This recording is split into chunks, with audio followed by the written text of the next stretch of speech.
Hey guys, this is Phil here.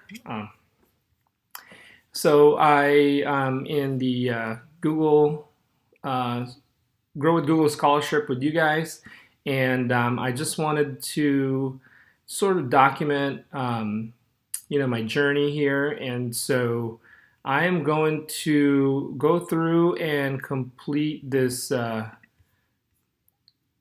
quiz, and I'm just going to document it here, and hopefully it could be of use for you guys. So, all right. So, how to complete this quiz? It's saying to download this header file, so I'm going to do that. Okay, and it looks like that went into my downloads folder. Okay, where is it?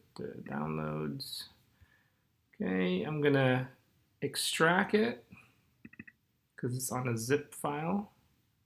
Okay. If you're on a Mac, just basically double click. And I'm going to move that. I like to organize my file, so I'm going to move that into, and I have everything backed up here. Oh, it looks like I already downloaded it, but I'll just replace it. Replace.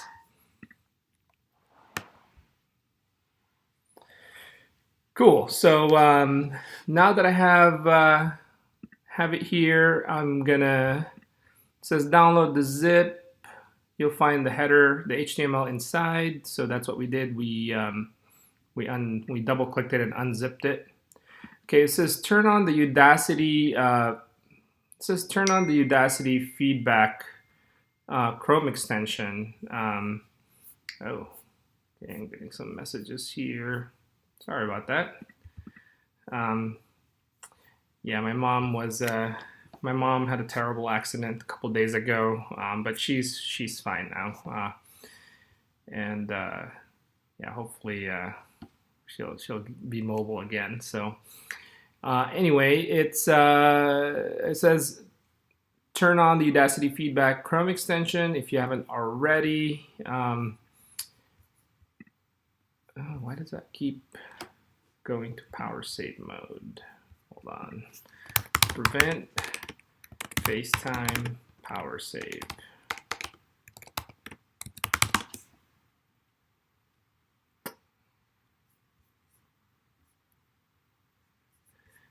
FaceTime doesn't start. Must be a setting here somewhere.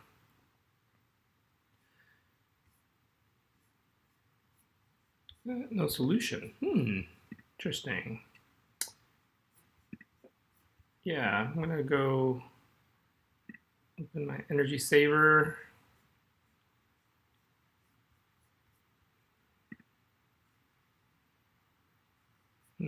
Yeah, that's okay. I may have to find a solution for that. But anyway, if I lose video, I apologize. Okay, so it says turn on the Udacity feedback Chrome extension. So I'm gonna go here. Oh, okay, so it takes me to a link. I'm gonna add the Chrome extension. Okay, right there. And use this to manage your extensions in the window menu. Okay. If you haven't already, edit the HTML with your text editor and load your website in Chrome with the feedback turned on. When you add all of your 4 header files, you'll get a code. Copy the code into the box in the next screen to finish the quiz. Click skip this quiz. No, we're not going to skip. So, all right. So it sounds like what they want us to do is edit this zip file. So I'm going to do that. Sorry, the HTML file. I'm going to edit that with my Sublime text editor. Okay. So the more instructions here.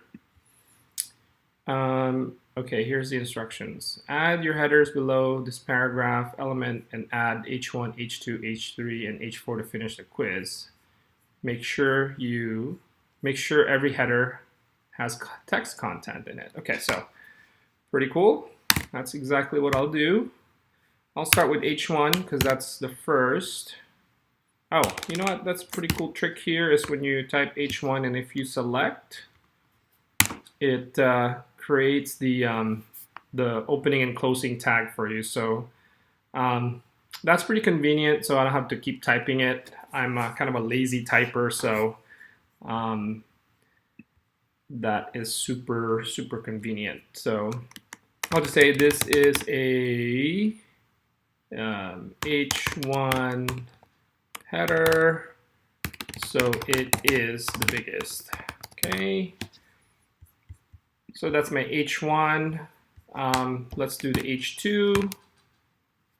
Okay, so again, if I start typing and I see the tag, just type tab and then it auto completes for you. This is not as big as an H1 because, oops, it is an H2.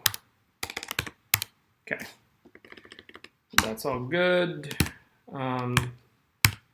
Okay, yeah, instead of, you know what I do, I don't know if you noticed that, if once I start typing H, you know, sometimes I would select from here, but what I notice, if you just kind of type enough so that it completes it, you see where it says H3 tag, it's auto-suggesting. Once you do that, I press tab to select it.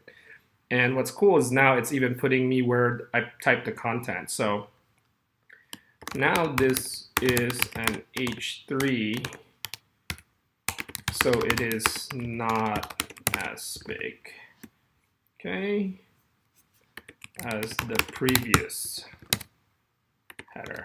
Okay, sorry. I just sort of kind of type along as I go. All right, now for the H4, this is the smallest of all tags, or all header. Cool, eh?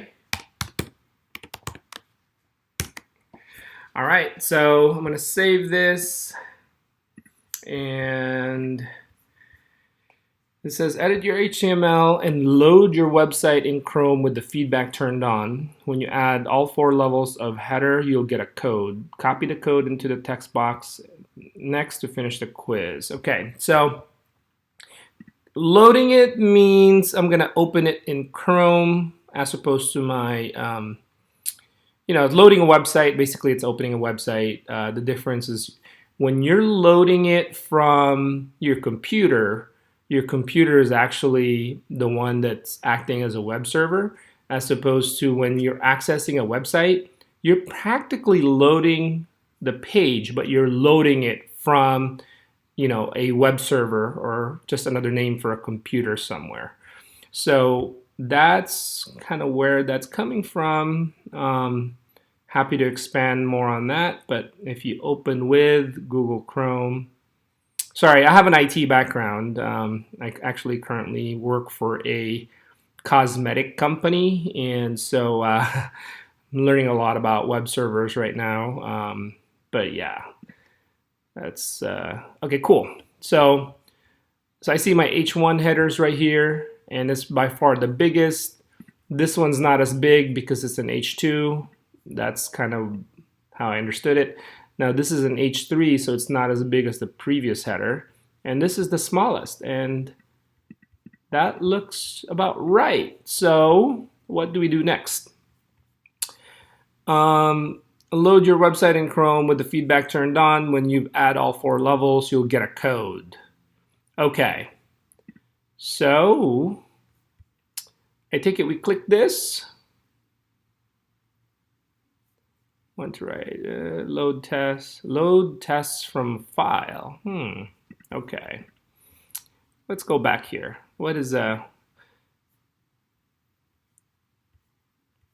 there's some more instructions here that I missed. Okay, so make sure it's enabled and make sure allow access to file URLs is checked. Step 3, to use the extension, open the web page you want to edit, click the extension and allow feedback on this domain. Okay, so I definitely did not do that. So click on this. allow feedback on this domain, and there's one more.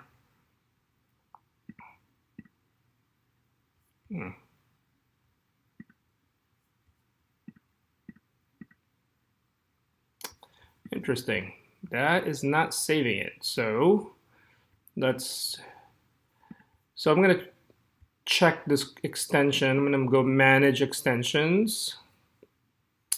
So it says enable it, allow access to file URLs. Okay, so file URL is actually what we just talked about earlier. So, rather than, okay.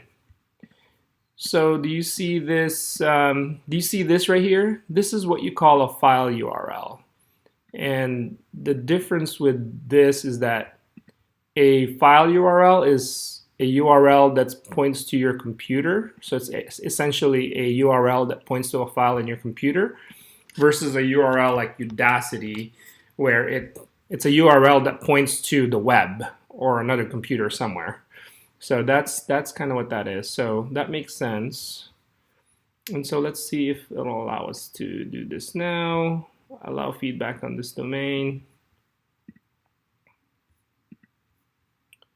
All right, what are we missing? Maybe you need to reload. Allow feedback on this domain. There it is. Okay. All right. Needed to reload it. All right. So I'm definitely going to probably mask this quiz code, but the quiz code is right here. And I take it that we're going to type that quiz code somewhere else. Okay. So I'm just going to look next. All right, so start the quiz. All right, so here's where I have to type the quiz code.